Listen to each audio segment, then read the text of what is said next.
Welcome to TNPSC aspirants. நான் உங்க engineer குரு. கடைசி ஆயுதம் அப்படின்னு சொல்லக்கூடிய ஒரு டெஸ்ட் பேட்ச் நம்ம பார்த்துட்டு இருக்கோம். இந்த டெஸ்ட் பேட்சோடைய செகண்ட் டெஸ்டுக்கான ஆன்சர் கீயை இன்று விளக்கமா பார்த்துருவோம். இது யூனிட் 6 இருந்து தமிழ்நாட்டின் வரலாறு, பண்பாடு, மரபு மற்றும் சமூக அரசியல் இயக்கங்கள் என்ற தலைப்பின் கீழ் அடங்கி இருக்கக்கூடிய ஒரு பகுதியாக பார்க்கக்கூடிய சுயமரியாதை இயக்கத்திலிருந்து 50 கேள்விகளை இன்று நம்ம விளக்கமா விடைகளோட பார்க்கணும். ஃபர்ஸ்ட் கொஸ்டின், தந்தை பெரியார் சுயமரியாதை மாநாட்டில் பெண்களின் நலனுக்காக திட்டங்கள் இயற்றப்பட்ட இடம் எதுன்னு கேட்கிறார். இப்ப தந்தை பெரியார் அவர்கள் பாத்தீங்கன்னா எந்த சுயமரியாதை மாநாட்டுல பெண்களுக்கான நலத்திட்டங்களை பாத்தீங்கன்னா கொண்டு வந்தாரு அப்படின்றத ஒரு டைரக்ட் கொஸ்டினா எடுத்துக்கணும். இப்ப செங்கல்பட்டு சுயமரியாதை இயக்க மாநாடு 1929 நடந்திருக்கும். அந்த முதல் சுயமரியாதை மாநாட்டுலதான் பெரியார் என்ன பண்ணிருப்பார் அப்படின்னா பெண்களுக்கான நலத்திட்டங்களை கொண்டு வந்திருப்பார். செகண்ட் கொஸ்டின், பெண்களின் திருமண வயது 16ஆக இருக்க வேண்டும். அன்றைய சட்டப்படி 14. திருமண விலக்கு உரிமை, அதாவது திருமணம் பண்ணிக்கவே மாட்டேன் அப்படின்னு சொல்லி விலக்கலாம். மறுமண உரிமை, அதாவது வேறொரு திருமணத்தை கூட பண்ணிக்கலாம். ஆசிரியர் பணிக்கு பெண்கள் மட்டுமே நியமிக்கப்பட வேண்டும் என்பன போன்ற பெண்ணுரிமை தீர்மானங்களை முதலில் நிறைவேற்றிய மாநாடு எதுன்னு கேக்குறாங்க. எந்த மாநாட்டுல அவர் நிறைவேற்றியிருப்பார் அப்படின்னா முதல் சுயமரியாதை மாநாடு. முதல் சுயமரியாதை மாநாட்டுலதான் பெரியார் என்ன பண்ணிருப்பாரு, இந்த தீர்மானத்தை நிறைவேற்றியிருப்பார். ஆன்சர் பாத்தீங்கன்னா பாம்பே. செகண்ட் கொஸ்டினுக்கு Bombay is right answer. Third question, சுயமரியாதை இயக்கத்தின் தத்துவம் என்று பெரியார் எதை குறிப்பிடுகிறார்? அது சுயமரியாதை இயக்கத்துடைய பிலாசபி, தத்துவம் எது அப்படின்னு பாத்தீங்கன்னா டைரக்டா ஆன்சர் பார்த்துருவோம். ஆப்ஷன் ஏ, மறுபிறப்பிலும் பிறவியிலும் நம்பிக்கையின்மை. இதை சொல்றாரா? கிடையாது. கடவுள் நம்பிக்கையின்மை, அதை பத்தி சொல்றாரா? கிடையாது. ஐம்புலன் அனுபவத்திற்கு அப்பால் எதுவும் இல்லை, இதை சொல்றாரா? அதுவும் கிடையாது. எந்த காரியம் ஆனாலும் காரண காரியம் அறிந்து செய், சரியா தப்பா என்பதை அந்த காரண காரிய அறிவிற்கு ஆராய்ச்சிக்கு விட்டுவிடு. எந்த நிர்பந்த சமயத்திலும் அதன் முடிவுக்கு மரியாதை கொடு. இந்த கொஸ்டின் ரொம்ப ரொம்ப முக்கியமான கேள்வியை நான் பாக்குறேன். டிஎன்பிசி தேர்வுல இருந்து இந்த கொஸ்டின் அப்படி கேட்கலான்றத விட டிஎன்பிசில இந்த கொஸ்டின் கேட்டிருக்காங்க. டிஎன்பிசி ரொம்ப முக்கியத்துவம் கொடுக்குறாங்க இந்த கொஸ்டினுக்கு. நோட் பண்ணிக்கங்க. இதுதான் பாத்தீங்கன்னா சுயமரியாதை இயக்கத்தின் தத்துவமா சொல்லக்கூடியது. எந்த காரியமானாலும் காரண காரியம் அறிந்து செய், சரியா தப்பா என்பதை அந்த காரண காரிய அறிவிற்கு ஆராய்ச்சிக்கு விட்டுவிடு. எந்த நிர்பந்த சமயத்திலும் அதன் முடிவுக்கு மரியாதை கொடு. பெரியார் அவர் பாத்தீங்கன்னா சுயமரியாதை இயக்கத்தின் தத்துவமா சொல்றாரு. வீடியோ ரொம்ப ஸ்லோவா இருக்கிற மாதிரி இருந்துச்சுன்னா நீங்க ஃபாஸ்ட் மோட் வச்சு நீங்க பாத்துக்கோங்கப்பா. ஃபோர்த் கொஸ்டின், முதலாவது சென்னை மாநில சுயமரியாதை மாநாட்டை தலைமை ஏற்று நடத்தியவர் யார்? 1929 செங்கல்பட்டுல முதல் மாநில சுயமரியாதை மாநாடு நடந்திருக்கும். அதுக்கு தலைவரா யார் இருந்திருப்பார் அப்படின்னா சவுந்தரபாண்டியன் அவர்கள் தான் இருந்திருப்பாங்க. ஆன்சர் இதுக்கு ஏ இஸ் ரைட் ஆன்சர். சவுந்தரபாண்டியன் தான் இதுக்கு தலைமை தாங்கி இருப்பாங்க. ஃபிஃப்த் கொஸ்டின், நாகரிகம் பற்றி தந்தை பெரியார் வரையறைக்குள் உட்படாத கருத்தாக்கம் எது? நாகரிகம் பற்றிய தந்தை பெரியாரின் வரையறைக்குள், அவருடைய டெபினிஷனுக்குள்ள இது இந்த கருத்து வராதான். அதாவது என்ன சொல்றாங்க அப்படின்னா 5வது கொஸ்டினுக்கு நாகரிகம்னா என்ன அப்படின்னு பெரியார் ஒரு விளக்கம் கொடுத்திருப்பாரு. அந்த விளக்கத்துக்குள்ள இது வராது, அந்த கருத்து எதுன்னு கேக்குறாங்க. அனைத்து மதங்களையும் ஏற்றுக்கொள்ளுதல். ஆமா, நாகரிகத்துக்குள்ள வந்துடும். எல்லா மதத்தையும் ஏற்றுக்கணும் அப்படின்றதுதான் அவர் பெரியார் சொன்ன ஒரு நாகரிகம். தான் கொண்ட நன்மைகள் மற்றவர்களுக்கு பயன்படும் வகையிலான முயற்சிகளை மேற்கொள்வது. எடுத்துக்க அனைத்து மனிதர்களுக்குமான முன்னேற்றம். இன்றைய அறிவியல் கண்டுபிடிப்புகளினால் ஏற்படும் முன்னேற்றமும் இனிமையான வாழ்க்கை. டெல்லி இஸ் ரைட் ஆன்சர்ப்பா. டெல்லி தான் நமக்கு பர்ஃபெக்டான ஆன்சராக இருக்கு. இங்க டெல்லியை லாக் பண்ணிக்கோங்க. ஓகேங்களா? மற்றது எல்லாமே பாத்தீங்கன்னா அவருடைய வரையறைக்கு உட்படுது. ஆனா நாகரிகம் பற்றி பெரியார் சொல்லும் பொழுது இன்றைய அறிவியல் கண்டுபிடிப்புகளினால் ஏற்படும் முன்னேற்றமும் இனிமையான வாழ்க்கையும் பற்றி நாகரிகத்துக்குள்ள அவர் கொண்டு வரல. மற்ற 3 ஆப்ஷனுமே நாகரிகத்துக்குள்ள பெரியார் கொண்டு வர. அடுத்து தினசரி நாளிதழான குடியரசின் ஆசிரியர் யார்? தினசரி நாளிதழான குடியரசின் ஆசிரியர் யாருன்னு கேட்டிருக்காங்க. அதாவது உங்களுக்கு எல்லாருக்குமே தெரியும், அது வந்து ஒரு டெய்லி இதழாக தான் பார்க்கப்படுது. குடியரசு அப்படின்றது ஒரு டெய்லி வெளியிடக்கூடிய ஒரு இதழ். அந்த இதழின் ஆசிரியர் வந்து பார்த்தீங்கன்னா எல்லாருக்குமே தெரியும், தந்தை பெரியார் அவர்கள் அப்படின்ட்டு. ஆன்சர் வந்து என்னது? ஏ. 7th question. தந்தை பெரியார் மக்கள் தம் உயிருக்கு ஒப்பாக எண்ண வேண்டும் என விரும்பியது எதுன்னு கேக்குறாங்க. சுயமரியாதை தான். சுயமரியாதை தான் வந்து பாத்தீங்கன்னா மக்கள் தன் உயிருக்கு ஒப்பாக எண்ண வேண்டும் அப்படின்னு பெரியார் சொல்லியிருப்பார். 8th question. தந்தை பெரியாரின் ஆதரவுடன் முதலமைச்சர் ஒருவர் இவ்வாறு சவால் விடுத்தார். தாழ்ந்த சாதி மருத்துவர் தவறாக ஊசி போட்டதால் இறந்த ஒரு மனிதரை என்னிடம் காண்பிக்கவும், அல்லது தாழ்ந்த சாதி பொறியாளரால் தகர்ந்து போன ஒரு கட்டிடத்தை என்னிடம் காண்பிக்கவும். இவ்வாறு கூறியவர் யாருன்னு கேட்டிருக்காங்க. இப்படி சொன்னது யார் அப்படின்னா காமராசர் அவர்கள் தான் சொல்லியிருப்பார். சோ ஆன்சர் வந்து இதுக்கு பாம்பே. காமராசர் அவர்கள் தான் சரியான விடையும் கூட. சோ 9வது கொஸ்டின். ஈரோட்டில் 1921 ஆண்டு ஈ.வே.ரா தமிழ்நாட்டில் கள்ளுக்கடை மறியல் போராட்டம் நடத்தினார்.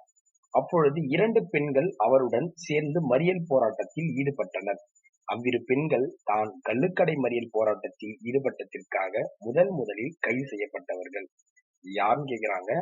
அது யாருன்னா அவருடைய மனைவி மற்றும் அவருடைய தங்கச்சியா இருக்கக்கூடிய கண்ணம்மாள். மனைவி நாகம்மையா, தங்கச்சி கண்ணம்மா. இவங்க 2 பேருமே என்ன பண்ணிருப்பாங்க, இந்த ஈரோட்டுல நடந்த கள்ளுக்கடை மறியல் போராட்டத்தின் அடிப்படையில முதலாக சிறை சென்றவர்களாக நம்ம கருதப்படுறோம். அடுத்து பாருங்க 10வது கொஸ்டின். கூற்று. தமிழ்நாடு பெண்கள் மாநாடு 13/11/1938 டி. நீலாம்பிகை அம்மையார் தலைமையில் சென்னையில் நடைபெற்றது. இந்த மாநாட்டில் சாதிய வேற்றுமைகளை ஒழிப்பதற்கும் ஈ.வே. ராமசாமிக்கு பெரியார் பட்டம் வழங்குவது தொடர்பான தீர்மானம் நிறைவேற்றப்பட்டது. ரெண்டுமே கரெக்டான ஸ்டேட்மெண்ட் தான் சார். பட் விளக்குதா சார்ன்னு கேட்டா விளக்க மாட்டேன். ரெண்டுமே கரெக்டானதுதான். பட் கரெக்டா விளக்குதா அப்படின்னு பாத்தீங்கன்னா டெபினிஷன் உங்களுக்கு விளக்கலாமா? ஓகேங்களா? டெபினிஷன் உங்களுக்கு விளக்கலாம். ஆன்சர் நம்ம பண்ணிப்போம். சி வந்து நம்மளால. 11வது கொஸ்டின். குடியரசு ஏடு தொடங்கப்பட்ட நாள் எது? குடியரசு ஏடு தொடங்கப்பட்ட நாள் வந்து நமக்கு எல்லாருக்குமே தெரியும், படிச்சிருப்போம். 2/5/1925. Right answer. குடியரசு ஏட்டின் பதிப்பாளர் யாருன்னு கேட்டிருக்காங்க. அவருடைய மனைவியா இருந்தவங்க நாகம்மையா. பெரியாருடைய மனைவி இருக்காங்களா, அவங்க இந்த குடியரசு ஏட்டினுடைய பதிப்பாளராக இருந்திருக்காங்க. குடியரசு ஏட்டினை தொடங்கி வைத்தவர் யாருன்னு கேட்டிருக்காங்க. 13வது கொஸ்டின். அதாவது திருப்பாதி புலியூர் ஞானியார் அடிகள். இவர் தான் என்ன பண்ணிருப்பாருன்னா அதை திறந்து வச்சிருப்பாருமா. இந்த குடியரசு ஏட்டினை தொடங்கி வைத்தவர் யாரு? இது சீஃப் கெஸ்டா வந்திருப்பாரு. சோ இதை படிச்சிருப்போம். 13க்கு ஆன்சர் 10. 14வது கொஸ்டின். சுயமரியாதை இயக்க முதல் மாநில மாநாட்டினை கூட்ட வேண்டும் என 1928ல மதுரை ராமநாதபுர பார்ப்பனர் அல்லாத மாநாட்டில் இந்த பாயிண்ட் படிச்சுக்கணும். மதுரை ராமநாதபுரம் பார்ப்பனர் அல்லாத மாநாட்டில் தீர்மானம் முன்மொழிந்தவர் யாருன்னு கேட்டிருக்காங்க. பட்டுக்கோட்டை அழகிரி சுவாமி அவர்கள் தான் அந்த தீர்மானத்தை முன்மொழிந்தார். 15வது கொஸ்டின். சுயமரியாதை இயக்க 2ஆம் மாநாட்டை ஈரோட்டில் நடத்தப்பட வேண்டும் என்று அழைப்பு விடுத்தவர் யாருன்னு கேட்டிருக்காங்க. பெரியாருடைய அண்ணன், சொந்த அண்ணன், பெரியாருடைய அண்ணனா இருக்கக்கூடிய ஈ.வே. கிருட்டிணசுவாமி அவர்கள் தான் வந்து அந்த ஸ்டேட்மெண்ட் கொடுத்திருப்பாரு. அதாவது சுயமரியாதை மாநாடு நடந்திருக்கும் நமக்கு. அதுல 2வது மாநாடு வந்து பாத்தீங்கன்னா நமக்கு ஈரோட்டில் நடந்திருக்கும். அந்த மாநாட்டை ஈரோட்டில் தான் நடத்த வேணும் அப்படின்னு சொல்லி அழைப்பு விடுத்தவர் யார் அப்படின்னா பெரியாருடைய அண்ணன். 16வது கொஸ்டின். குடியரசு இதழினெடுத்து திரு நாயக்கருக்கு எவ்வளவு அக்கறை உண்டோ அவ்வளவு அக்கறை எனக்கு உண்டு என்று கூறிய சைவ பெரியார் யாருன்றாங்க. இப்போ இந்த குடியரசு இதழை வந்து ஓபன் பண்ணி வச்சது யார் அப்படின்னா ஞானியார் அடிகள் தான். அப்ப அவர் சொல்லும் போது என்ன சொல்றாரு அப்படின்னா, நான் தான் இதை திறந்து வச்சிருக்கேன். சோ பெரியாருக்கு எந்த அளவுக்கு அந்த இதழ் மேல அக்கறை இருக்கோ எனக்கு அக்கறை இருக்கு. சோ என்னுடைய ராசியின் அடிப்படையில் தான் நான் திறந்து வச்சிருக்கேன். சரியா போல அப்படின்னா நான் வந்து ராசி இல்லாதன்னு சொல்லிடுவாங்க சொசைட்டி அப்படின்னு சொல்லி ஃபீல் பண்ணி இந்த ஸ்டேட்மெண்ட் சொல்லியிருக்காரு போல. குடியரசு இதழினெடுத்து திரு நாயக்கருக்கு எவ்வளவு அக்கறை உண்டோ அவ்வளவு அக்கறை எனக்கு உண்டு என்று கூறிய சைவ பெரியார் யாருன்னு கேட்டிருக்காங்க. ஞானியார் அடிகள். 17வது கொஸ்டின். சுயமரியாதை இயக்கத்தின் கொள்கை பிரகடனம் என கருதத்தக்க சுயராட்சியமா சுயமரியாதையா என்னும் கட்டுரையை பெரியார் எழுதியது எப்போதுன்னு கேட்கிறார். இந்த கட்டுரையை பெரியார் எப்ப எழுதியிருப்பார் அப்படின்னா, அந்த கட்டுரை தான் பாத்தீங்கன்னா அந்த சுயராஜ்ய இயக்கத்தின் சுயமரியாதை இயக்கம். சுயமரியாதை இயக்கம் இருக்குல்ல, சுயமரியாதை செல்ஃப் ரெஸ்பெக்ட் மூவ்மெண்ட் சொல்லுவோம்ல, சுயமரியாதை இயக்கத்தின் கொள்கை அப்படின்னு சொல்லுவாங்களாம் இந்த நூலை. சுயராஜ்யமா சுயமரியாதையா இதை எப்ப பெரியார் அவர்கள் எழுதினார் கேக்குறாங்க. இது எழுதியது பாத்தீங்கன்னா ஜனவரி 24, 1926. ஜனவரி 24, 1926 தான் பெரியார் அவர்கள் எழுதி வெளியிட்டிருப்பார். 18வது கொஸ்டின். 1926 தேர்தலில் தோல்வியடைந்த நீதி கட்சி 1930 தேர்தலில் வெற்றி பெறுவதற்கு காரணம் என்னன்னு கேக்குறாங்க. 26 எலெக்ஷன்ல தோத்துட்டாங்க ஜஸ்டிஸ் பார்ட்டி, நீதி கட்சி. அது 1930 தேர்தலில் நீதி கட்சி எப்படி ஜெயிச்சாங்க, அதுக்கு காரணம் என்னன்னு கேக்குறாங்க. சுயமரியாதை இயக்கமும் பெரியாரும் தான் அதுக்கு காரணம் ஜெயிக்கிறதுக்கு அப்படின்னு சொல்லி பயன்படுத்திக்கலாம். Answer AC right answer. 19வது கொஸ்டின். சுயமரியாதை இயக்கத்திற்கு எதிராக எழுதிய ஏடுகள் எவைன்னு கேட்டிருக்காங்க. இந்த நியூஸஸ், இந்த இதழ்கள்லாம் பாத்தீங்கன்னா சுயமரியாதை இயக்கத்துக்கு எதிராக செயல்பட்டது. அது தன்னுடைய நண்பன், பெரியாருடைய சொந்த நண்பனா இருந்திருப்பாரு, பின்னாடி எதிரியா மாறி இருப்பார். யார் அப்படின்னா வரதராஜ நாயுடு. அவர் எழுதிய நூல் தான் தமிழ்நாடு. இந்த ஆன்சர் பாம்பே. சோ தேசபந்து, இந்த 2 நூல்கள் இதழ்களுமே சுயமரியாதை இயக்கத்திற்கு எதிராக செயல்பட்டதுமா. குடியரசு வார இதழ் 1927 முதல் எந்த அச்சகத்தில் அச்சிடப்பட்டு வெளிவந்தது அல்ல வெளியிடப்பட்டதுன்னு கேட்டிருக்காங்க. உண்மை விளக்க பிரஸ். என்ன பிரஸ்? உண்மை விளக்க பிரஸ். இந்த உண்மை விளக்க பிரஸ் தான் ரைட் ஆன்சர். அடுத்த விஷயம் 22. செங்கல்பட்டு சுயமரியாதை மாநாடு எப்பொழுது நடைபெற்றதுன்னு கேக்குறாங்க. செங்கல்பட்டுல சுயமரியாதை மாநாடு எப்ப நடந்துச்சு அப்படின்னா 17, 18 பிப்ரவரி 1929. பிப்ரவரியில நடந்துச்சு. 1929 2 டேட்ல நடந்திருக்கும். 17 நடந்திருக்கும், 18 நடந்திருக்கும். நோட் பண்ணிக்கோங்க. முக்கியமான கொஸ்டின்ஸ். இந்த கொஸ்டின்ஸ் எல்லாம் எங்க எடுக்கப்பட்டுச்சு அப்படின்னா பிளஸ் ஸ்டாண்டர்டான ஆத்தர் புக்ஸ் பிளஸ் பெரியார் 1000 புத்தகம், முக்கியமான டிஎன்பிசி எங்கெல்லாம் கொஸ்டின்ஸ் எடுக்கிறாங்களோ அங்க தேர்ந்தெடுக்கப்பட்டுச்சு. தேர்ந்தெடுத்து தான் உங்களுக்கு பார்த்துதான் கொஸ்டின்ஸ் நாங்க செட் பண்ணிருக்கோம். இப்ப நான் இந்த வீடியோ எடுத்துட்டு இருக்கேன்ல, இது கரெக்டா இப்ப என்ன டைம் அப்படின்னா, இப்ப கரெக்டா டைம் 1 மணிப்பா. 1 மணி, நைட் 1 மணிக்கு இந்த வீடியோ நான் எடுத்துட்டு இருக்கேன். சோ எவ்வளோ தடங்களுக்கு இடைப்பட்ட காலகட்டங்களிலும் உங்களுக்கு இந்த வீடியோ எடுத்து கொடுத்துட்டு இருக்கேன். ரொம்ப ஸ்ட்ரகிள். ஓகேங்களா? அதுல வந்தது லேட்டு, பட் வந்தாலும் பாத்தீங்கன்னா அந்த தடைகள் எல்லாம் தூக்கி போட்டுட்டு இந்த வீடியோ எடுத்து கொடுத்துட்டு இருக்கேன் உங்களுக்காக. சோ ரெகுலரா வீடியோஸ் இருக்கும், நீங்க பயப்படாதீங்க. மறக்காம நம்ம சேனலை சப்ஸ்கிரைப் பண்ணிக்கோங்க, பெல் பட்டனை பிரஸ் பண்ணி விட்டுருங்க, கமெண்ட் போடுங்க, நிறைய நண்பர்களுக்கு ஷேர் பண்ணுங்க. நம்ம டார்கெட் என்ன? ஃபர்ஸ்ட் டே கவுன்சிலிங்ல 400 பேரை கொண்டு போய் நிக்க வைக்கிறது தான் நம்ம டார்கெட். ஸோ மறக்காம இந்த நடத்தக்கூடிய எல்லா டெஸ்ட்டுமே பார்த்துக்குங்க. நீங்க பிடிஎஃப் வேணும் அப்படின்னா லாஸ்ட்ல உங்களுக்கு ஒரு நம்பர் கொடுக்குறோம், ஜிபே நம்பர் சொல்றேன். அந்த ஜிபே நம்பருக்கு 5 rupees நீங்க சென்ட் பண்ணிட்டு அந்த ஸ்கிரீன்ஷாட் எடுத்துட்டு நீங்க அந்த நம்பருக்கு வாட்ஸ்அப் பண்ணீங்க அப்படின்னா அந்த பிடிஎஃப் நீங்க அவங்க கிட்ட இருந்து வாங்கிக்கலாம். ஓகேங்களா? 22வது கொஸ்டின். செங்கல்பட்டு சுயமரியாதை மாநாட்டில் ஈவே ராமசாமி சகாப்தம் பிறந்து 4 வருடங்கள் ஆகிவிட்டன என்று பேசியவர் யார் அப்படின்னா முத்துதான் அந்த ஸ்டேட்மெண்ட் சொல்லியிருப்பாரு. ஓகேங்களா? ஈவேரா சகாப்தம் பிறந்து 4 வருடங்கள் ஆகிவிட்டது. அது எப்படின்னா, இந்த மாநாடு நடந்தது பாத்தீங்கன்னா 1929. அது சுயமரியாதை இயக்கம் உருவாக்கப்பட்டது 1925. அப்ப இது ரெண்டுத்துக்கு டிஃபரன்ஸ் பாத்தீங்கன்னா 4. அதுதான் இந்த ஸ்டேட்மெண்ட்ல சொல்லியிருப்பாரு. 4 வருடங்கள் ஆகிவிட்டது அப்படின்னு சொல்லியிருப்பாரு முத்து. எந்த அரசு பணியாளர்களுக்கும் 500 ரூபாய்க்கு மேல் சம்பளம் தரக்கூடாது என காங்கிரஸ் தீர்மானம் நிறைவேற்றுவதற்கு முன்னோடியாக மாதம் 1000 ரூபாய்க்கு மேல் தரக்கூடாது என தீர்மானம் நிறைவேற்றப்பட்டது எந்த மாநாட்டின்னு கேக்குறாங்க. கவர்மெண்ட் எம்ப்ளாயிஸ்க்குலாம் பாத்தீங்கன்னா 500 ரூபாய்க்கு மேல சம்பளம் தரக்கூடாது அப்படின்னு சொல்லி காங்கிரஸ் ஒரு தீர்மானம் நிறைவேற்றதுக்கு முன்னாடியே 1000 ரூபாய்க்கு மேல சம்பளம் தரக்கூடாது அப்படின்னு சொல்லி அப்பவே பாத்தீங்கன்னா என்ன பண்ணிருப்பாங்க, செங்கல்பட்டு சுயமரியாதை மாநாட்டுல என்ன பண்ணிருப்பாங்க, ஒரு தீர்மானத்தை நிறைவேற்றிருப்பாங்க. ஆன்சர் இதுக்கு C is a right answer. அப்பவே ஓகேங்களா, செங்கல்பட்டு சுயமரியாதை இயக்க மாநாட்டுல அப்பவே என்ன பண்ணிருக்காங்க அப்படின்னா பாருங்க, கவர்மெண்ட் எம்ப்ளாயிஸ்க்குலாம் பாத்தீங்கன்னா 1000 ரூபாய்க்கு மேல தரக்கூடாது அப்படின்னு சொல்லி அப்பவே ஒரு தீர்மானத்தை நிறைவேற்றிருக்காங்க. 24வது கொஸ்டின் பேர். நால்வர்ண பிரிவை ஒழிக்க வேண்டும். ஃபர்ஸ்ட் நால் வருண பிரிவு அதான் சொல்லுவாங்கல்ல, அந்த நால் வர்ணாசிர தர்மம் அதை ஒழிக்க வேண்டும். சாதி மத குறியீடுகளை இட்டுக் கொள்ளக்கூடாது. 2, சாதி பெயர்களை தம் பெயர்களுடன் சேர்த்துக் கொள்ளக்கூடாது. சேர்க்கக்கூடாது. ஓகே. 3, வகுப்புவாரி உரிமை இந்திய வருங்கால அரசியல் அமைப்பில் ஒப்புக் கொடுக்கப்பட வேண்டும். அதாவது ஒப்புக் கொடுக்கப்பட வேண்டும்னா ஏத்துக்கப்பட வேண்டும் என்பன போன்ற சமூக சீர்திருத்த தீர்மானங்கள் நிறைவேற்றப்பட்ட மாநாடு எதுன்னு கேட்டிருக்காங்க. இது எந்த மாநாடு குருசார் அப்படின்னு கேட்டீங்கன்னா, முதல் சுயமரியாதை மாநாட்டுலதான் இந்த தீர்மானம் வந்து கொண்டு வரப்பட்டிருக்கும். சோ முதல் சுயமரியாதை மாநாட்டுலதான் இந்த தீர்மானம் கொண்டு வரப்பட்டிருக்கும். இது ரொம்ப ரொம்ப முக்கியமானது. எனக்கு கொடுக்கப்பட்ட கொஸ்டின்ஸ் அப்படியே டிஎன்பிஎஸ்சி எக்ஸாம்ஸ்ல நான் எதிர்பார்க்கிறேன்.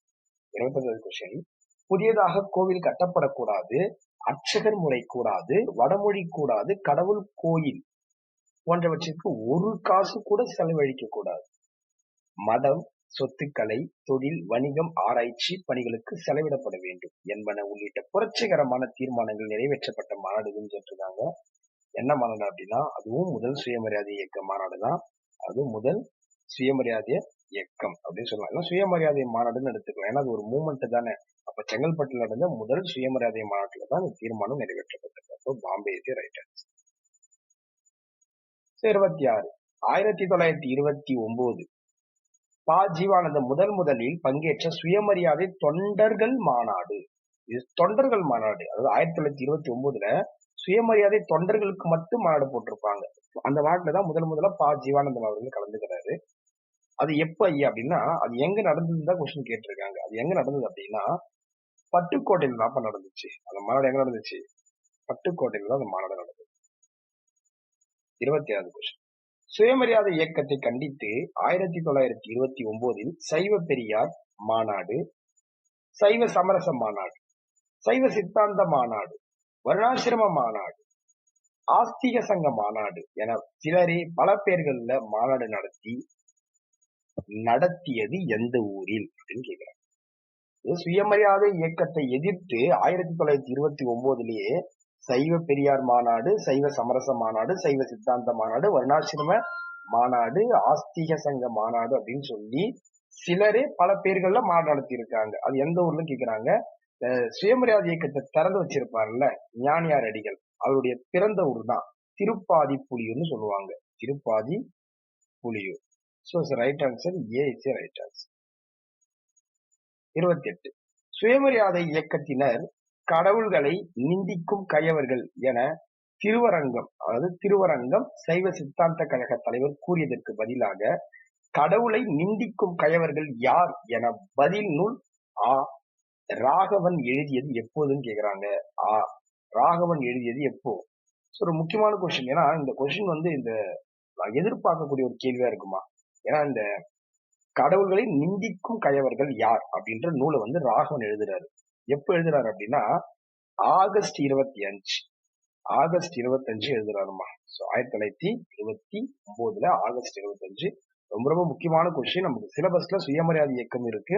அது சார்ந்த கேள்விகள் வந்து பாத்தீங்கன்னா ஸ்டாண்டர்டான புத்தகம் பிளஸ் பெரியார் ஆயிரம் புத்தகத்துல இருந்து சுயமரியாதை இயக்கம் தொடர்பான கேள்விகள் மட்டுமே எடுத்து கொடுத்திருக்கும். இதுல இருந்து கண்டிப்பா ஒரு கொஸ்டின் 2 கொஸ்டின் வரும். இந்த பிடிஎஃப்ல இருந்து டெஃபினட்டா வந்துடும். ஒருவன் உழைப்பில் ஒருவன் நோகாமல் சாப்பிடுகிறது என்கின்ற தன்மை இருக்கும் வரையிலும் ஒருவன் தினம் ஒரு வேளை கஞ்சி வழியின்றி பட்டினி கிடந்து சாகுவது, மற்றொருவன் தினமும் 5 வேளை சாப்பிட்டு விட்டு வயிற்றை தடவிக்கொண்டு சாய்மான நாற்காலியில் சாய்ந்து கொண்டிருப்பதுமான தன்மை இருக்கிற வரையில் பணக்காரர்கள் எல்லாம் தங்கள் செல்வம் முழுவதையும் தங்களது சுய வாழ்விற்கே என்று எண்ணிக்கொண்டிருக்கிற வரையிலும் இது இருந்தே தீரும் என்று பெரியார் 1930ல் குறிப்பிட்டது எதை அப்படின்னு கேட்டிருக்காங்க. இப்ப பெரியார் எதை குறிப்பிட்டிருப்பாரு? சுயமரியாதை இயக்கத்தை தான் குறிப்பிட்டிருப்பாரு. ஆன்சர் வந்து என்ன இதுக்கு? சி தான் ரைட் ஆன்சர். முதல் சுயமரியாதை திருமணம் நடைபெற்ற ஆண்டுன்னு கேக்குறாங்க. 1928 தான் முதல் சுயமரியாதை இயக்க மாநாடு நடந்தது. அது எங்க சார் நடந்திருக்குன்னு கேக்குறாங்க. முதல் சுயமரியாதை திருமணம் நடைபெற்ற ஊர்னு கேக்குறாங்க. அந்த சுக்கிலநத்தம் என்ற ஊர்ல தான் நடந்திருக்குமா. Sukkilanatham right answer. ஈரோட்டில் நடைபெற்ற சுயமரியாதை இயக்கம் 2வது மாநாடு நடைபெற்ற நாட்கள் எதுன்னு கேக்குறாங்க. எந்த டேல நடந்துச்சு செகண்ட் சுயமரியாதை இயக்கம் மாநாடுன்னு கேட்டிருக்காங்க. 10/11, அதாவது 10ஆம் தேதி 11ஆம் தேதி மே மாசம் 1930. Answer A. 32க்கு answer A. 33, சுயமரியாதை இயக்கத்திற்கு நாயக்கர் அவர்கள் தந்தையாவார். நான் தாயாவேன். நாங்கள் இருவரும் மாயூரம் சமரச சன்மார்க்க கூட்டத்தைச் சேர்ந்து பெற்ற பிள்ளையே சுயமரியாதை இயக்கம். அதாவது சுயமரியாதை இயக்கத்துக்கு அப்பா பெரியார், அம்மா திருவிக்கா சொல்ல வராரு. அக்குழந்தை அவங்க 2 பேருக்கு பிறந்த குழந்தைதான் சுயமரியாதை இயக்கமா. அப்ப அந்த அக்குழந்தை தாயுடன் வாழாதான், திருவிக்காவுடன் வாழாதான். அந்த குழந்தை பாத்தீங்கன்னா பெரியாருடன் தான் சேர்ந்து வாழமா, தந்தை கூட தான் இருக்குமா. இல்ல இதுகாரும் அப்படின்னு கொடுத்திருக்காங்க பாருங்க, இந்த வார்த்தை பாருங்க, இதுகாரும். இது அப்படியே நான் பெரியார் ஆயிரம் புத்தகத்துல அப்படியே எடுத்தேன். இதுகாரும் அப்படின்னா இதுவரைன்னு அர்த்தம். அக்குழந்தை தாயுடன் வாழாது, இதுவரை தந்தையுடன் சேர்ந்து வாழ்கிறது. அதன் வளர்ச்சியைக் கண்டு யான் பெருமகிழ்ச்சி அடைகிறேன் என பெருமை பொங்க பேசியவர் யாருன்னு கேட்டிருக்காங்க. திருவிக்கா அவர்கள் தான் பெருமை பொங்க பேசியிருக்கார். 34. சுயமரியாதை இயக்கம் ஏழைகள், கஷ்டப்படுகிறவர்கள், அநீதிக்கு உட்படுத்தப்படுபவர்கள், சமத்துவத்தை அடையாதவர்கள் ஆகியோரை முன்னேற்றுவதற்காக ஏற்படுத்தப்பட்டது. இந்த இயக்கத்தில் ரோமன் கத்தோலிக்க கிறிஸ்துவர்களுக்கும்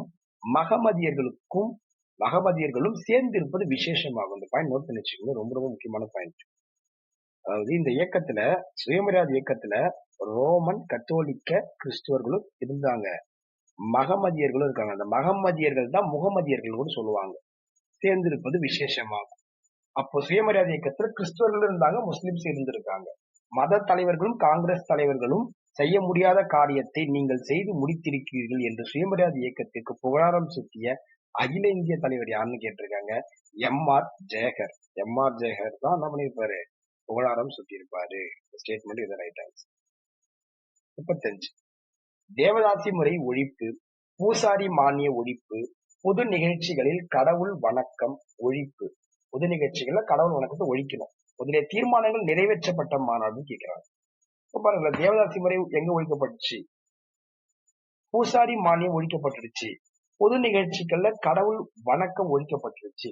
இது எல்லாமே பாத்தீங்கன்னா 1930 நடந்த ஈரோடு சுயமரியாதை மாநாட்டுலதான் என்ன பண்ணிருப்பாங்க, கொண்டு வந்திருப்பாங்க. இல்ல சுயமரியாதை மாநாடுன்னு சொல்லலாம், இல்ல சுயமரியாதை இயக்க மாநாடு, சுயமரியாதை இயக்கத்துடைய மாநாடு எடுத்துக்கலாம். சுயமரியாதை மாநாடு, சுயமரியாதை இயக்க மாநாடு கூட நம்ம சொல்லலாம். ஓகே, அடுத்து 36 பாருங்க. ஈரோடு சுயமரியாதை மாநாட்டில் பந்தல் அலங்கார பொறுப்பேற்றவரும் அந்த காலத்திலேயே தன் மகனுக்கு லெனின் என்று பெயர் சூட்டியவரும், அப்பவே பாத்தீங்கன்னா லெனின் அப்படின்னு பெயர் சூட்டியிருக்காரு, என்று பெயர் சூட்டியவருமான தந்தை பெரியாரின் மெய்காப்பாளர். தந்தை பெரியாரின் மெய்காப்பாளர் சொன்ன உடனே நீங்க எடுத்திருக்கணும் மாயிரம் நடராசன். மாயிரம் நடராசன், ஓகேவா? நடராஜன் அப்படின்னு சொல்லலாம். அந்த இடத்துல நடராசன் தமிழ் படிக்கும் போது நடராசன், பொதுவா நடராஜன் அப்படின்னு நம்ம எடுத்துக்கலாம். நடராஜன் என்று நம்ம குறிப்பிடுறது சிறந்ததுதான். ஓகேங்களா? மாயிரம் நடராசன் கொடுத்த மாதிரி நம்ம எடுத்துக்கலாம். அவர் மாயிரம் நடராசனோட பையன் பேர் தான் லெனின். 37. முதல் சுயமரியாதை மாநாட்டில் கொடியேற்றி வைத்து, இவர் தான் முதல் சுயமரியாதை இயக்க மாநாட்டில் கொடியேற்றி இருக்காரு, பிளாக் ஏற்றிருக்காரு. ஏற்றி வச்சுட்டு பிறப்பினால் பேதம் கற்பிப்பதை ஒழிப்பதே சுயமரியாதை இயக்கத்தின் கொள்கை என்று முழங்கி இருக்காரு. யாருன்னா சர் பி.டி. ராசன் அவர்கள் தான். Sir PT. ராசன் அவர்கள் தான் இந்த ஸ்டேட்மெண்ட் சொல்லியிருக்காரு. முக்கியமான ஸ்டேட்மெண்ட். 38. இளைஞர் மாநாடு, பெண்கள் மாநாடு, மதுவிலக்கு மாநாடு, சங்கீத மாநாடு ஆகியவையும் சேர்த்து நடைபெற்ற சுயமரியாதை மாநாடு எவ்வூரில் நடைபெற்றதுன்னு கேட்கிறாங்க. இளைஞர் மாநாடு, பெண்கள் மாநாடு, மதுவிலக்கு மாநாடு, சங்கீத மாநாடு இதெல்லாம் சேர்ந்து எங்க சார் நடந்தது அப்படின்னா ஈரோட்ல தான் நடந்தது. இதெல்லாம் சேர்ந்து எங்க நடந்ததுன்னா ஈரோட்ல நடந்தது. Answer C. விருதுநகர் சுயமரியாதை மாநாட்டின் தலைவர் யாருன்னு கேட்கிறாங்க. முதல்ல செங்கல்பட்டு, 2வது ஈரோடு, 3வது விருதுநகர். 3வது யார் அப்படின்னா சண்முகம் வருவாரு. விருது கொடுக்கும் போது முகத்தை பார்க்கணும் அப்படின்னு நான் கிளாஸ்ல சாப்பிட்டு மோஸ்ட் ஆஃப் கிளாஸஸ்ல. 40வது பெண்களை ஆசிரியர் வேலைக்கும் செவிலியர் வேலைக்கும் மட்டும் தேர்ந்தெடுக்காமல் காவல்துறை பணிக்கும் இராணுவத்துறைக்கும் தேர்ந்தெடுக்க வேண்டும் என்று தீர்மானித்த மாநாடு எதுன்னு கேட்கிறாங்க. அதாவது பெண்கள் பாத்தீங்கன்னா நீங்க பாத்தீங்கன்னா டீச்சர்ஸ் வேலைக்காகவும், டீச்சருக்காகவும், அதாவது நர்ஸுக்காகவும், தேர்ந்தெடுத்துட்டு இருக்கீங்க. நீங்க வந்து காவல்துறையிலயும் சரி, மிலிட்டரியிலும் சரி தேர்ந்தெடுக்கணும் அப்படின்னு சொல்லி விருதுநகர் சுயமரியாதை இயக்க மாநாட்டில தான் கொண்டு வந்திருப்பாங்க அந்த கான்செப்ட். முதல் சுயமரியாதை மாநாட்டில் கலந்து கொண்ட தாழ்த்தப்பட்ட வகுப்பு தலைவர் யாருன்னு கேக்குறாங்க. அதாவது முதல் சுயமரியாதை இயக்க மாநாடு 1929 நடக்கும், செங்கல்பட்டில் நடந்துரும். செங்கல்பட்டுல தாழ்த்தப்பட்ட சமூகத்தை சார்ந்தவர்கள் அப்படின்னு சொல்லும்போது சாமி சகஜானந்தா, ஆன்சர் டெல்லி. சாமி சகஜானந்தா இஸ் ரைட் ஆன்சர். முதல் சுயமரியாதை மாநாட்டில் மூட நம்பிக்கையை எதிர்த்து பேசிய 7 வயது சிறுமி. ஒரு பெண் மூட நம்பிக்கையை எதிர்த்து 7 வயசு சிறுமி வந்து பேசியிருக்கா. அவ பேர் என்னன்னா Tiruvannamalai Lalitha is right answer. இந்த கொஸ்டின் நான் எக்ஸ்பெக்ட் பண்றேன். டிஎன்பிஎஸ்சி கேட்கலான்ற கொஸ்டின், இந்த கொஸ்டின் எக்ஸ்பெக்ட் பண்றோம். 43. முதல் சுயமரியாதை மாநாட்டில் கீழ்கண்ட எந்த தீர்மானம் நிறைவேற்றப்படவில்லை? ஆப்ஷன் ஏ, கல்வி நிறுவனங்களில் தாய்மொழி தவிர்த்து வேறு மொழியில் கற்க பொது பணம் செலவிடப்படக்கூடாது. இது நிறைவேற்றப்பட்டது அல்லவா? விதவைகள் மறுமணம் செய்து கொள்ள உதவி செய்ய வேண்டும், இதுவும் நிறைவேற்றப்பட்டது. புதியதாக ஒரு கோவிலும் கட்டக்கூடாது, இதுவும் நிறைவேற்றப்பட்டது. சுயமரியாதை தீர்மானத்திற்கு சட்ட அங்கீகாரம் அளிக்கப்பட வேண்டும், இது சொல்லியிருக்க மாட்டாங்க. அது அப்புறமா தான் இது வந்து பெரியார் கொண்டு வந்திருப்பாரு கான்செப்ட். பெரியார் சொல்லியிருப்பாரு, அதுக்கப்புறம் வந்து என்ன பண்ணிருப்பாரு, இவர் வந்து அதை இம்ப்ளிமெண்ட் பண்ணியிருப்பாரு. அண்ணா வந்து பாத்தீங்கன்னா இம்ப்ளிமெண்ட் பண்ணியிருப்பாரு 1968. சுயமரியாதை திருமண அங்கீகாரம் திருமண சட்டத்தை திருத்தி இருப்பார். இப்ப சுயமரியாதை திருமணத்திற்கு சட்ட அங்கீகாரம் அளிக்கப்பட வேண்டும் அப்படின்றத வந்து பேசியிருக்க மாட்டாங்க. ஆன்சர் வந்து டெல்லி. இது பேசுறதா கேட்கிறாங்க, நிறைவேற்றப்படவில்லைன்னு தான் கேட்கிறாங்க. Delhi right answer. 44 கொஸ்டின்.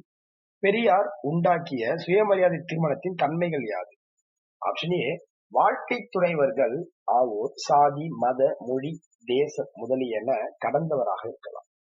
இரண்டாவது, நேரம், சகுனம், ஜோதிடம் முதலிய பார்க்காமலும், பார்ப்பன புரோகிதரின் மந்திரம் இல்லாமல், சடங்குகள் எவையும் செய்யாமலும், உறுதிமொழி எடுத்துக்கொண்டு மாலை மாற்றிக்கொண்டு இல்லறம் ஏற்கலாம். மாலை மாற்றிக்கொண்டு இல்லறம் ஏற்றலாம்.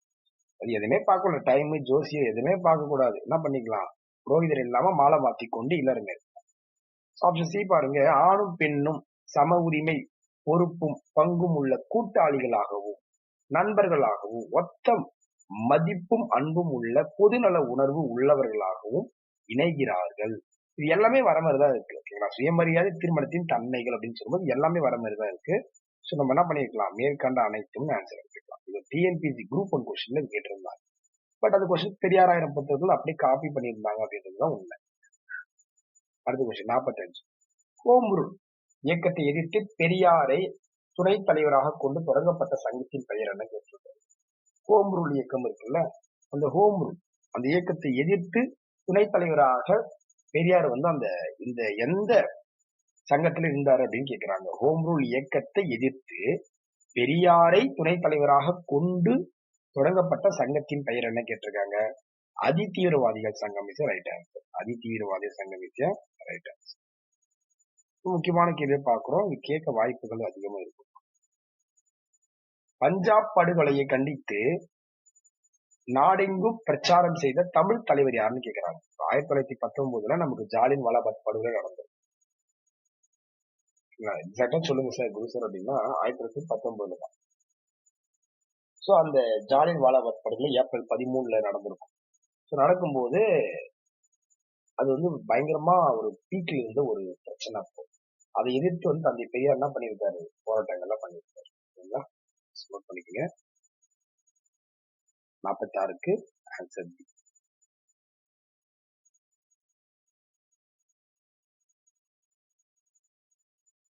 47.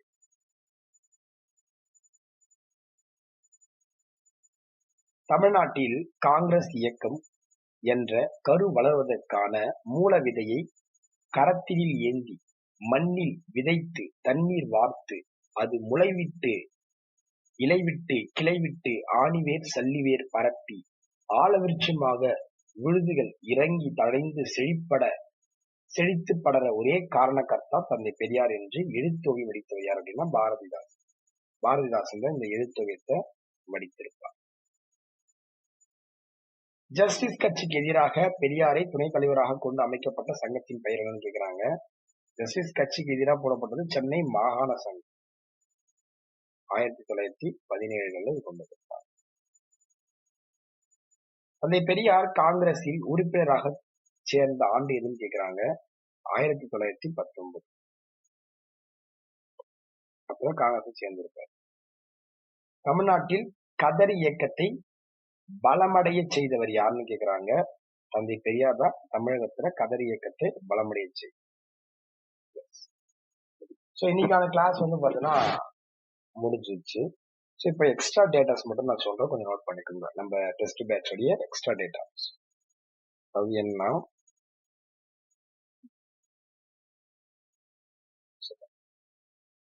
உங்களுக்கு இப்போ ஒரு இமேஜ் வந்து ஷோ ஆயிட்டு இருக்கும், ஒரு கான்டாக்ட் டீடைல்ஸ். அதாவது என்னன்னா, இந்த லாஸ்டா இருக்கு பாத்தீங்களா, இந்த லாஸ்டா இந்த நம்பர், அதாவது இதுதான் ஜிபே நம்பர், நோட் பண்ணிக்கோங்க. GPay number 9384162541. இந்த ஜிபே நம்பருக்கு நீங்க 5 ரூபீஸ் சென்ட் பண்ணிட்டு அந்த ஸ்கிரீன்ஷாட்டை அதே நம்பருக்குப்பா இதே நம்பருக்கு நீங்க வாட்ஸ்அப் பண்ணீங்க அப்படின்னா அவங்க இந்த பிடிஎஃப் உங்களுக்கு கொடுத்துருவாங்க. சரிங்களா? மொத்தம் 380 டெஸ்ட், டோட்டலா 380 டெஸ்ட் நடந்து போறோம் நம்ம யூடியூப்ல. ஸோ 380 டெஸ்ட்டுமே உங்களுக்கு வந்து பாத்தீங்கன்னா இந்த மெத்தட்ல தான் கொடுக்க போறோம். ஸோ இதுல இருக்கக்கூடிய கொஸ்டின்ஸ் அப்படியே நம்ம டிஎன்பிசி தேர்வுக்கு எதிர்பார்க்கலாம்.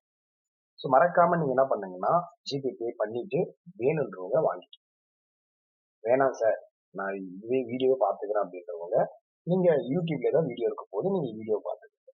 பட் நான் சொல்றது என்னன்னா, நீங்க பே பண்ணி வாங்கி பிரிண்ட் போட்டுச்சு 380 கொஸ்டின்ஸ் இருக்கு. லாஸ்ட் டைம் வந்து நீங்க ரிவிஷன் பண்ணும்போது யூடியூப்ல பார்க்க முடியாது. ஸோ பிரிண்ட் போட்டு எக்ஸ்ட்ரா பாயிண்ட்ஸ் நோட் பண்ணி வச்சுக்கிட்டீங்க அப்படின்னா உங்களுக்கு ரிவிஷன் பண்றதுக்கு சூப்பரா இருக்கும், பெஸ்டா இருக்கும். ஸோ இன்னைக்கு வந்து பாத்தீங்கன்னா சுயமரியாதை இயக்கம் பக்கமா முடிச்சாச்சு. நாளைக்கு சரிங்களா, நாளைக்கு வந்து பாத்தீங்கன்னா சயின்ஸ்ல இருந்து ஒரு டாபிக் கொண்டு வர போறோம். மரபியல் அப்படின்ற தலைப்பில் இருந்து உங்களுக்கு தரமான, அதாவது school book, TNPSC previous question plus Sindhuja புத்தகத்துடைய சயின்ஸ் புத்தகம், அங்கிருந்து ரொம்ப டெப்தா சோர்ஸ் எடுத்து உங்களுக்கு கரெக்டா கொடுத்துருக்கோம். ஸோ கண்டிப்பா சயின்ஸ் ஜாகிரபிக்கும் நம்ம ஈக்குவல் ப்ரையாரிட்டி தான் கொடுக்க போறோம். ஸோ மறக்காம சேனல் என்ன பண்ணுங்க, ரெகுலரா வாட்ச் பண்ணுங்க. மறக்காம டிஸ்கிரிப்ஷன் கீழே சரிங்களா, அந்த டிஸ்கிரிப்ஷன் கீழே நீங்க போனீங்க அப்படின்னா ஒரு டெலிகிராம் லிங்க் இருக்கும். அந்த டெலிகிராம் லிங்க்ல மறக்காம ஜாயின் பண்ணிக்கோங்க. நம்ம போற வீடியோஸ் வந்து உங்களுக்கு அதை போட்டு விட்டா நீங்க வந்து நோட்டிபிகேஷன் ஓப்பன் பண்ணி பாத்துக்கலாம். ஸோ இது பிடிஎஃப் வேணும் அப்படின்னா இது வந்து கட்டணத்துக்கு உட்பட்டது. ஸோ இந்த லாஸ்ட் இருக்கக்கூடிய நம்பருக்கு பாத்தீங்களா 9384162541 இந்த நம்பருக்கு நீங்க ஜிபே பண்ணிட்டு அதே நம்பருக்கு வாட்ஸ்அப்ல வந்து அந்த இமேஜ் சென்ட் பண்ணிட்டு டெஸ்ட் 2 பிடிஎஃப் தான் கேட்குறீங்க. சப்போஸ் டெஸ்ட் 1 வேணும் அப்படின்னா அதே பேமெண்ட் தான், நீங்க 5 ரூபீஸ் சென்ட் பண்ணிட்டு டெஸ்ட் 1ன்னு கேளுங்க. அதே உங்களுக்கு டெஸ்ட் 2 வேணும் அப்படின்னா 5 ரூபீஸ் சென்ட் பண்ணிட்டு டெஸ்ட் 2ன்னு கேளுங்க. கண்டிப்பா உங்களுக்கு கொடுத்துருவாங்க. சரிங்களா? கொஞ்சம் டிலே ஆனா கூட கொஞ்ச நேரம் வெயிட் பண்ணுங்க, உங்களுக்கு கண்டிப்பா பிடிஎஃப் கொடுத்துருவாங்க. மறக்காம நம்ம சேனலை உங்களுடைய நண்பர் அனைவர்களுக்குமே ஷேர் பண்ணிடுங்க. மறக்காம பெல் பட்டன் பிரஸ் பண்ணிடுங்க, லைக் போடுங்க, ஒரு கமெண்ட் போட்டுட்டு போங்க. மறக்காம கமெண்ட் போடணும். நீங்க கேட்டீங்களா, உங்க கருத்து என்ன அப்படின்றத நான் தெரிஞ்சுக்கிறேன். தேங்க்யூ. அடுத்த கிளாஸ்ல உங்களை